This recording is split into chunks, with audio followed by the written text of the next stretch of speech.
Welcome to the Cultivate Church Planting Podcast. I'm your host here with Tommy Cota, and once again, thanks for being back, Nick, our co-host. Hey, what's up, guys? Part of the Cultivate team, and excited to be planting churches, excited to be part of Calvary Chapel, Calvary Global Network, and looking forward to what God is going to do in our midst. Amen. He's going to do something. He's going to do something.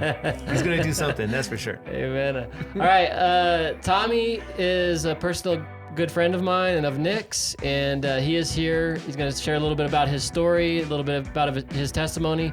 But what we want to know most of all is how do we pastor? How do we plant churches? Do people want to know? They want to get all of your wisdom and experience in the next few minutes to share. Okay. Yeah. You get all of my so wisdom. that we know what to do. We'll get all of my wisdom. It won't take that so long. why don't we start by you It's not a long episode. It'll be okay. That's messed up. That's funny. All right. Well, why don't we start by you introducing yourself and just talking about where you're pastoring, where you're ministering, kind of a little bit of your background for ministry there. Yeah. So, I got saved in June 11th of 2000. And so coming up on 24 years, so this June will be 24 years. And prior to that, man, I was, living a life, just on drugs, in and out of prison, in the state of California for a long time. And my wife was praying for me, and man, when I got saved, I had no clue that, that God would ever call me to be a pastor or anything like that, but went to Calvary Chapel and started hearing the Word of God and started just really developing a thirst for the Word and treasuring God's Word, and about a year after I got saved, there was an announcement at Calvary Chapel, Costa Mesa for a school of ministry. And all I remember hearing during that announcement was that it was going to be some Bible studies throughout the day in the morning times. I was like, I'll go to that, man. And I was like, more Bible studies? I'll do. I got some free time during the day. But I didn't know that it was a more of a class that was like preparing men that sensed a call for to be a pastor. And so it was like specifically designed for men who were going to go into the ministry as far as pastoral ministry. Yeah. And you didn't know it at first? I didn't know it at first. And the crazy thing too, man, it was just, again, I was just a year saved, out of prison, and this new life with Jesus was, exactly that. It was all new. And I remember even the very first day going to that class, and we were presented with the syllabus, and I didn't know what a syllabus was. I just pretended I did, right? A syllable? The syllabus, yeah. How many syllables? Syllabus, yeah, I knew about that. Of course. What else? Yeah. 3. Yeah. And started looking at it and started, getting these books and getting, assignment dates and when things were due. And I was confused because I had just paid over almost $300 for this class. And so at the end, I went, it was Carl Westerlin. I said, hey, Pastor Carl, I go, why do I have to do all this work? I paid already. I don't got to do all this work, And he started laughing. I was like, if I paid, why do I got to do work? I paid you. Yeah, I'm here to I just want the Bible studies. And, so he laughed, of course, and then he kind of broke it down to me a little bit. And I went home and told my wife, man, this is not for me. But she encouraged me. My wife encouraged me to, hey, you're already there. Just finish it, So I committed to one semester, and then I finished that whole school year. Anyways, at the end of those 2 years, I just really that's when I began to sense like, man, maybe there is something here, that God is wanting me to do as far as serve and whatever capacity. And so shortly after that, I started volunteering a lot there at Calvary Chapel, Costa Mesa, and eventually got on staff there and started doing. What years were those? This was in 2004, 2005. Okay. 2004 is when I graduated the School of Ministry. So yeah, I was only 4 years into my walk with Jesus. And so I really felt, as I look back now, this was like a fast track, and I'm sure it's, normal for some, but maybe not normal for others that, so quickly. But yeah, so I just started serving and got ordained as a pastor there. I shared this story just the other day with someone. Is like, how did you get ordained? I was like, well, I was serving at Calvary Chapel, Costa Mesa, and I started going back into the jails, as a chaplain. But because I didn't have any ordination certificate, I needed a kind of like a written letter, a signed written letter. And so I would write out a short letter, and I would ask Pastor Chuck, I go, hey, can you sign this for me? And, what's this for? And I break it down to him. And so he signed it, but I had to do that every month. And so after like the third time, he asked me, he goes, why do I got to keep signing this? I said, well, it's because I don't have any, I'm not an ordained minister. And so this allows me to go. And I wasn't asking, hey, so ordain me. It was just, I'm answering the question. And so he signed it after he knew what it was for. And 2 days later, I got this little card, ordination card, in my little box, and I was like, I thought it was a joke at first. Like, one of the guys played a joke with me. He's like, "What is this all about?" Oh yeah, forgot to tell you, congratulations. This was Pastor Chuck's secretary. He said, congratulations, you're ordained. I was like, wow, that's how it works. I don't know, So that's the kind of the fast story of how I became a pastor, and I served at Calvary Chapel, Costa Mesa for as a pastor for about 10 years. And I didn't know that, actually. 10 years, huh? Yeah.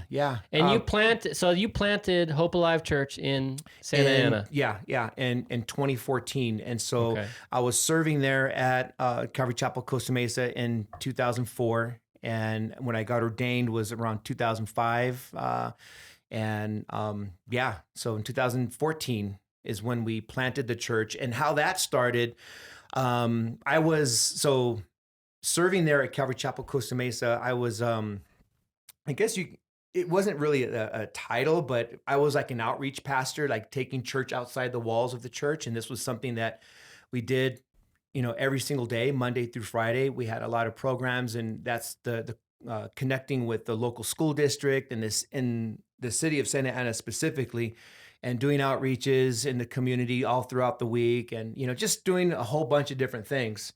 And one day I'd ask Pastor Brian, he'd ask, hey, so how's it going? And I said, man, it's going really good. Pray for this. We have an opportunity to do something, and in the city. So we had this meeting with the city officials. And so he prayed. And anyways, the meeting went very well, very positive. And I gave a praise report to Brian after that. And I was like, yeah, the Lord opened some doors and everything. So I was really excited. And, I was in his office, and he's just kind of looking at me. He's like, you should plant a church in Santa Ana.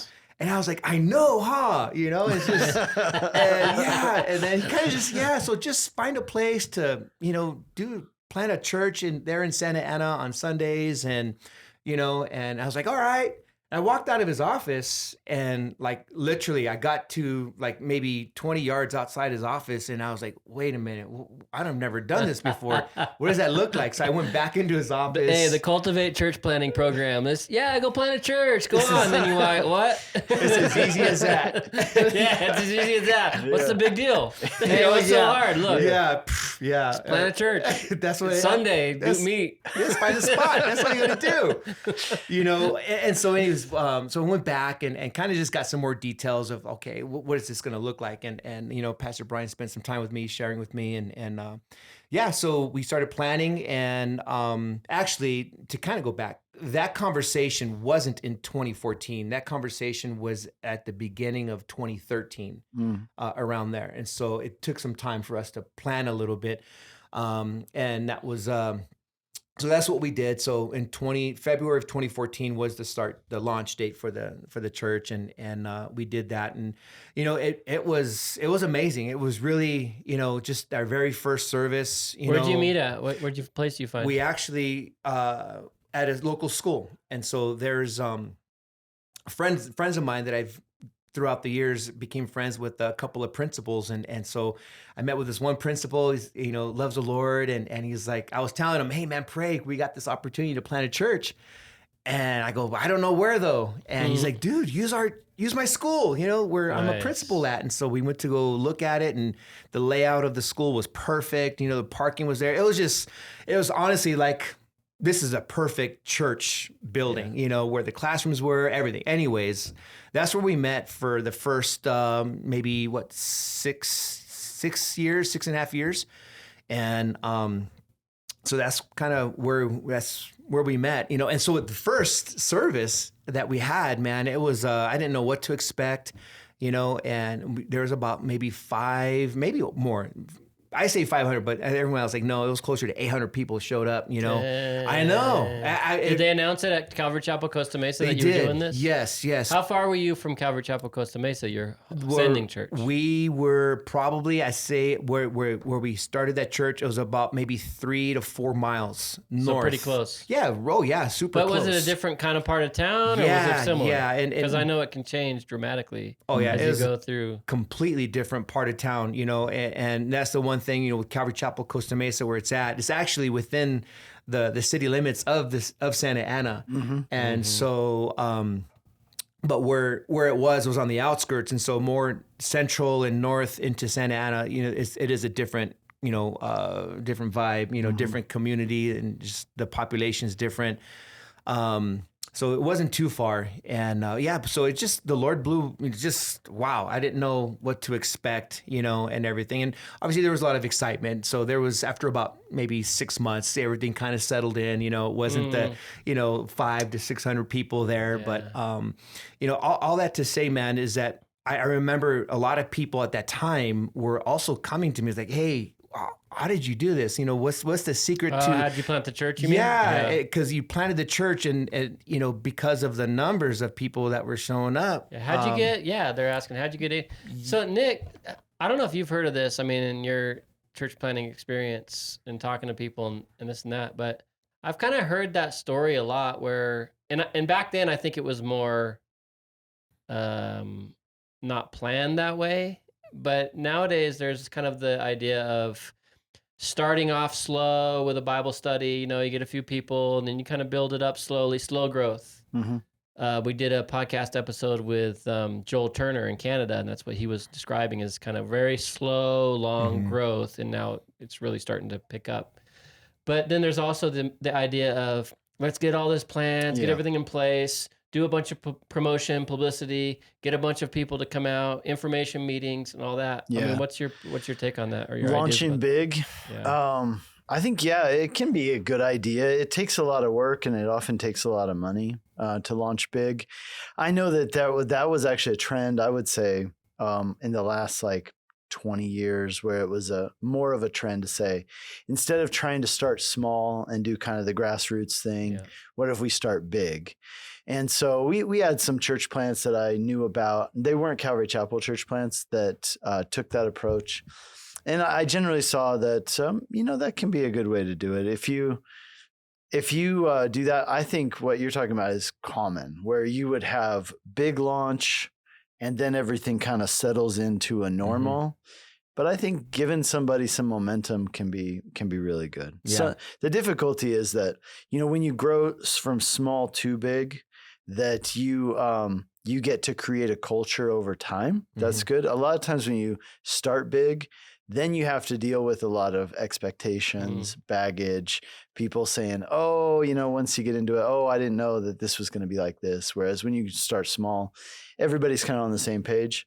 I think the difficulty with starting small is that sometimes you stay small. Yeah. And that you never actually learn how to break through growth barriers that are structural as opposed to spiritual. Yeah. Whereas when you start big, you're already dealing with a lot of those things that other people, don't learn until later on, or sometimes don't learn, and it inhibits the growth of their church. Yeah. Yeah. And, and for us too, when we planted this church, there was really no pre-preparation in the sense of church planting. Hey, let's investigate church planting. Let's read some books, as far as on church planting or anything.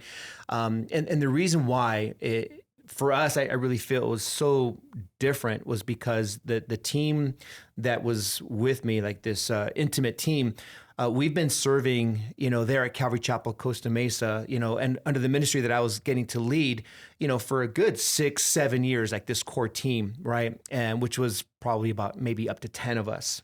And we were just like treating it as almost like an outreach that we had been doing, through Calvary Chapel, Costa Mesa into the city. So we had this, we were very familiar with one another. And you had the backing of a bigger church. You had already been doing the ministry. You had Yeah, exactly. And so we had this support, there, and we had the people that had this experience of, doing another outreach. So initially we kind of started the church on Sundays, like almost in a way of an outreach, but not, I don't know if that makes any sense.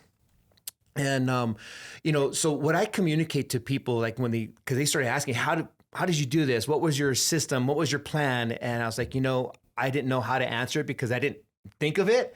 But as I thought of it, I was like, what we've been doing as a ministry of Calvary Chapel, Costa Mesa, and myself leading this group into Santa Ana, we've been faithfully on the street here in Santa Ana for 10 years, like going and on, Monday through Friday doing Bible studies and going to apartment complexes and sharing the gospel, so connecting with the kids. You've been in the community. You've already been in the neighborhood. I've been in, yeah. It's not like you just went into a new place, parachuted in, and all of a sudden 800 people showed up. Exactly. Yeah, we've been there for 10 years, plowing this ground, and connecting and building relationships, and all that stuff. And so it took like almost about 8 months of like, hey, going to these apartment complexes where we're doing the Bible study, say, hey, you guys, on Sunday, on this day, we're going to be here. Right. So, oh, wow, finally you're going to start a church, because a lot of these folks in the city was like, hey,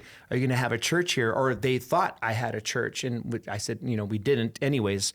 So that's how that kind of really worked and everything. I got a question that I'm just thinking of. A lot of those people that say, oh, I finally started a church, I'm thinking, well, you got a church 3 miles away, Calvary Chapel, Costa Mesa, which we think of, especially when Chuck was there, we're like, man, if I lived 30 miles away, I'd be there, kind of thing. But this is good for people to hear, I think, and weigh in on this too, Nick, is a lot of times we get scared to plant a church in an area that already has a church or it has churches, maybe even similar to our church or part of our same denomination or network.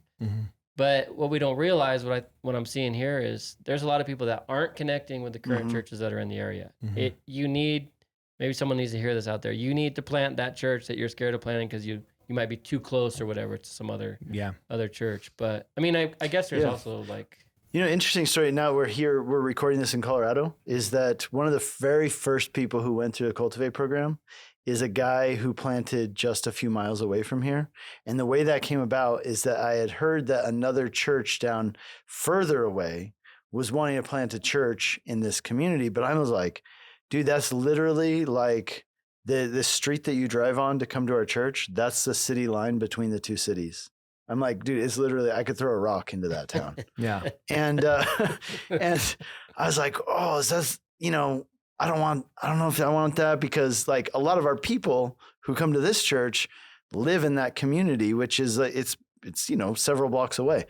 And so, but then somebody told me this. They said, that church is going to be so different than your church. They're going to reach different people, and the people you're already reaching, they're probably not going to want to go there because they don't have any connection to that, and they're connected to you.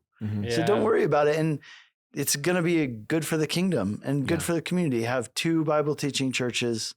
Instead of 1. How many people live in Santa Ana? The population there in Santa Ana, I haven't seen it like in the last recent, but the last I know it was 330,000 as far as the people, the population there. And we know in Orange County there, it's kind of all blends together. Oh yeah. Millions, right? Millions. Yeah. So that's another thing people don't realize. Like even in what's Longmont? Longmont's 100,000, but the region within 20 miles in any direction, we've got 300,000.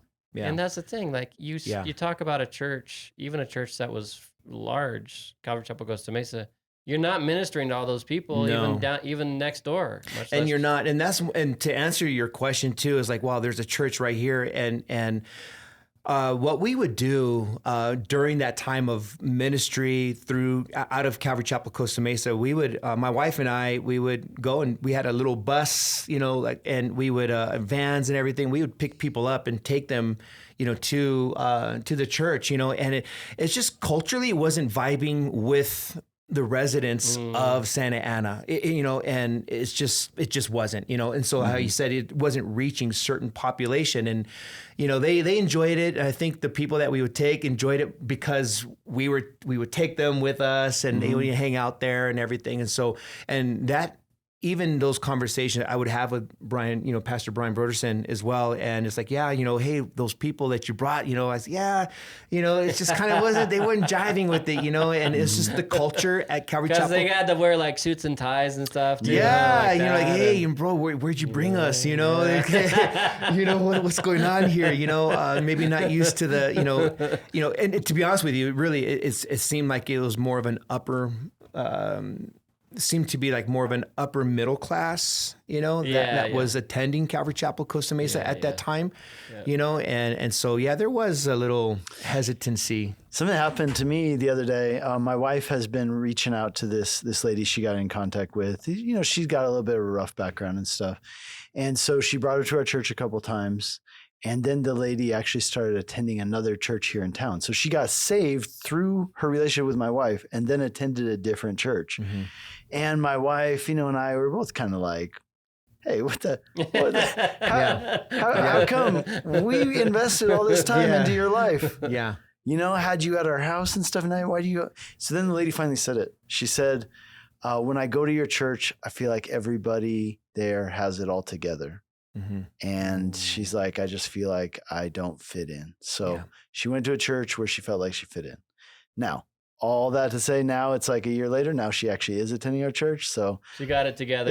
She pulled it together. Yeah. Get your life together. And then come to church. Yeah. And so I think that's true though. That's a real thing. It is. And, and just to talk about a little bit about the dynamics of, of the city of Santa Ana itself, it's largely an immigrant city, a huge, the population is more than 90% Hispanic, and so when I said the population is 330,000, that's not including, the immigrant population, which is more than 100,000, immigrants that are in that city. That's what Santa Ana is really. You do a Spanish service? Yeah, we do. We have a Spanish at 9 a.m. and then we also do an English at 11.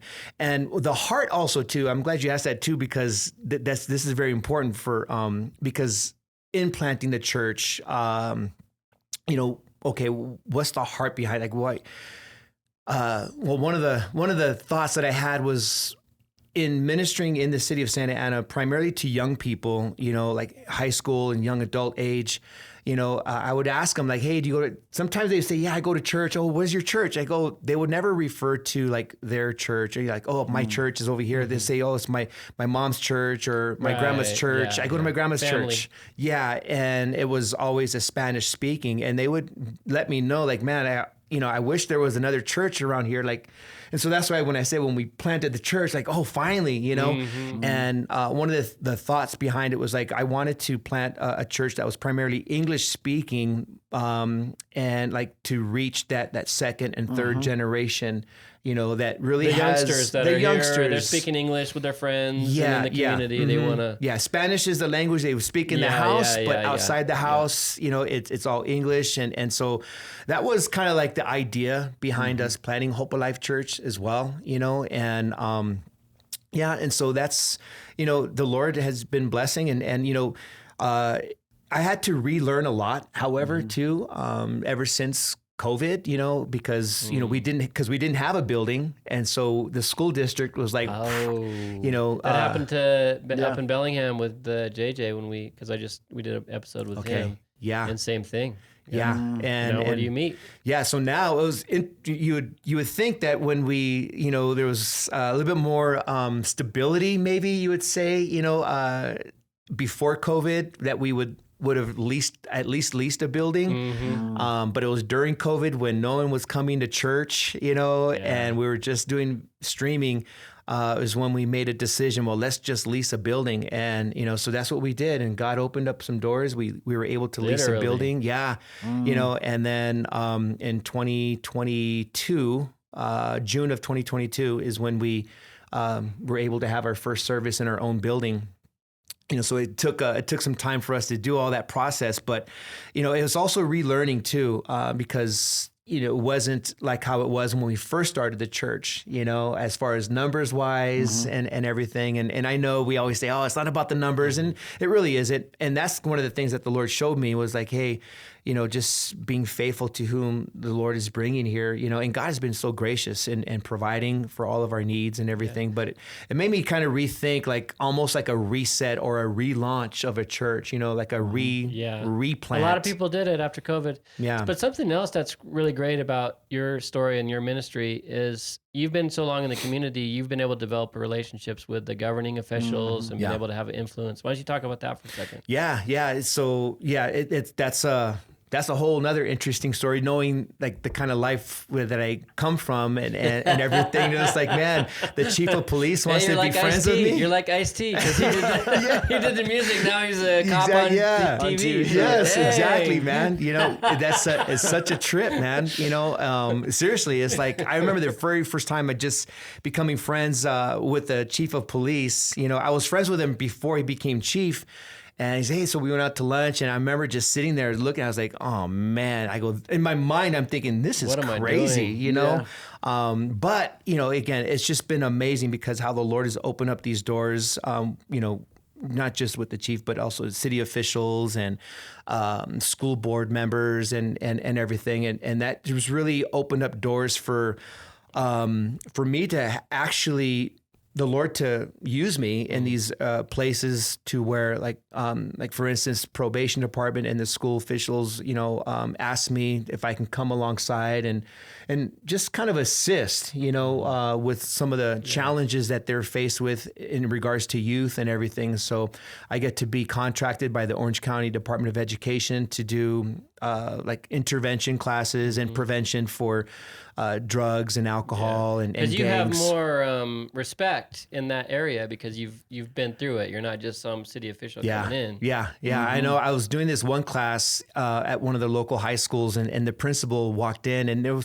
I had a room probably about maybe 15 gang members, and just known documented gang members, and they see violence, they do violence, and they're crazy, but the principal poked his head in, and all these young men, man, they're just engaged and they're listening, and we're actually just having a dialogue, And afterwards, the principal called me and he's like, how do you do that? He goes, all those kids that are in your class, they're all being kicked out of the class because they're so disruptive and disrespectful to all the other teachers and everything. And honestly, it was a question right there on the spot. I just said, I don't know. I go, I let them know that they're loved, and I think, and to say what you pointed out is like, they know where my life was as well, and so when I share like what my life was like and everything, and, and show them little videos of, the neighborhood film and all that stuff. And they're like, oh, that's you. So it kind of validates for them that, hey, they can trust me. And like, I've been there, done that, lived that kind of life. And so is the neighborhood on YouTube? Can you go on YouTube the and watch it? neighborhood Where do you film, watch it? it's not on YouTube, but it is available on iTunes. Okay. Yeah. The neighborhood film. The neighborhood film. I'll put a link to it. Yeah. It's a documentary about these hardcore gangbangers. One of them of which, Pastor That's Tommy. me. Yeah. Pastor Tommy. Yeah. So, you were pretty hard, but there were some other harder ones that were on there. Much more. And so, that's a great story. You came up to, that's kind of when we first started hanging out, when you came up to Bellingham. Yeah. And we did a premiere, what do you call it? A premiere. Yeah. Premiere of the movie. We had a bunch of people come out, and that's right. We don't get a lot of Hispanic gangbangers up in the Pacific Bellingham. Northwest. Yeah. I kind of noticed that. I was like, okay.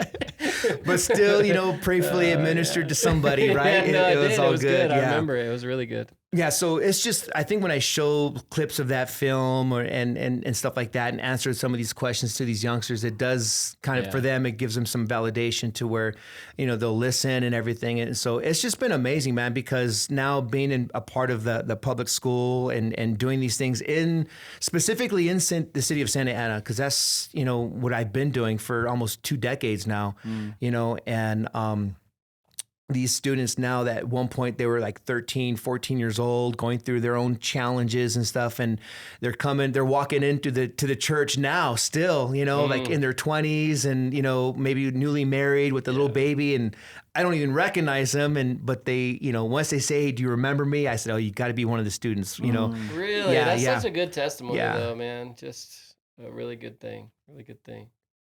Yeah. Awesome. Yeah.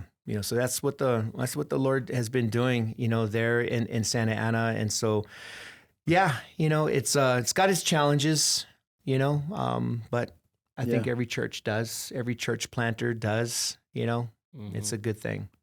So do you feel like, Tommy, that you are no longer a church plant? Like when did you have that feeling? Like we're no longer a church plant, like we're just a church? I would say I'm still kind of feeling that kind of a church plant. Because you did a little bit of a replant. Exactly. And this is a good question too, because I ask this all the time, and I'm curious. I'm always curious. I'm wondering if I'm a real church yet. I know, We've been right? 3 years in. Yeah. Yeah. I talked to yeah, you're a real church. Oh, thanks, man. Well, you are, but I remember talking to a guy and he was like, hey, you should be calling yourself a real church from day one, as long as you are like, oh, not a church plant ever. Right. Well, he's like, you're a church plant, but you need to like as quickly as possible shift that thinking. So kind of more like an internal mindset. Yeah, and like communicate to people like we're not a church plant, like we are a real church as long as you're doing like a couple things. He had like 3 things, but I'm not sure I agree. I think that I think I think it's like a gradual thing where you realize that okay, we're established now. We're not just trying to get our feet under us. Yeah. Like we're just moving forward as a church. And for some people, they want to be a part of a church plant because they know it's not going to be too established. A big complaint people get in going to churches is there's already a bunch of cliques formed. There's already groups that are together. I didn't feel like I was welcomed or I fit in or whatever. But church plant is great because everybody's new to everybody. It's fresh. It's kind of fresh. And you can get... There's a lot of opportunities to serve. Yeah. And I think I have met those people who are like, I want to be part of a church plant. And when that one's established, I'm going to go find another church plant. And I experienced that actually. And someone had told me, they said, hey, when you do this, you're just know you're going to have a group of people that you're going to have your 6-month group, the 1 year, and then the 3 year. And I'm like, what are you talking about? Well, these are those that come alongside for those church plants to do all these things, And so, and we did experience that. But to answer your question, as far as like, do I feel like a legitimate church plant? I would say, I think the community in which we live, the city of Santa Ana, and the collaboration that I've been having with other churches, other pastors in the city, and the school district and the city, itself, like the city council, they would see Hope Alive Church as an established church. Right. In That's the a city. good point, is how the outside kind of looks at it. Yeah. And so these entities, these other, the pastors and everything, and I understand that. And I accept that, and everything and that we are. But I would say, for myself personally, I think just going through some shifting and some changes, and now, having a building, still relatively fresh, and still trying to figure that out with, a new set of bills, and everything. That and also, just these past, 3 years for us, just seeing a whole lot of new faces as well, walk through the doors of Hope Alive Church and begin now to call Hope Alive Church their home. For them, it is so new. And there's some new ways that our church leadership is approaching leading God's people. I think we learned a lot those first 6 years of us, as a church plant, and then learned a whole lot during the time of COVID. And now, okay, what did we learn in having those conversations? And so now we're kind of internally treating it as, okay, let's just redo some things, reset, restart, if you will. So I think personally for me, it's kind of like, all right, we're in the midst of a kind of reset, restart, kind of a thing. Great, Tommy. So awesome having you on the show, brother. Man, I'm glad I get to be here now, man. I'm glad you're saved. Me too. So is my family. And here's why, because for those of you who aren't watching on video, our brother Pastor Tommy Cota is wearing a LA Dodgers hat. So we gotta represent. And The Dodgers are going to do well this year. Those of us who've been in and from and lived in San Diego with the Padres, I'm sorry, a little bit. The Padres, well, they're a cute team, bro. Well, the Padres. You know, the big rivalry is the Padres and the Rockies for who's going to be in last place this year. Yeah, who's going to be in last place. Yeah, who's going to be in last place. Not this year, every year. Every year. No, last year was all right. We did all right. We were in last place. Yeah, the Rockies were. We did. Rockies were. Don't even get me started on the Chargers and the Raiders. But Oh, we realize we have a common unity Yes, the purple in and Christ, gold. first of all, but then the purple and The gold. purple and gold, the Lakers, So one sport at least. Yeah, well, but I was watching a game just the other day with Nick. Yeah. But and my heart broke. It's not much of a rivalry, though. I mean, Yeah. No, not what Denver and not right the now. Lakers. Yeah, no. not at the moment. It will Not be at in the moment. future. We'll see. Yeah. When this is released, all will be known. But we're living in the past, ladies and gentlemen. Yes. All right. Yeah. Thanks for being on the show, Nick. As always, thanks for being Thanks with for us. having me. And blessings on Hope Alive Church and on the Indeed, ministry you're doing. Keep up the good work. Thanks, bro. All right. Thanks for listening. The Cultivate Church Planting Podcast is part of CGN Media, a podcast network that points to Christ. Check out cgnmedia.org for more great shows and ways to support the ministry.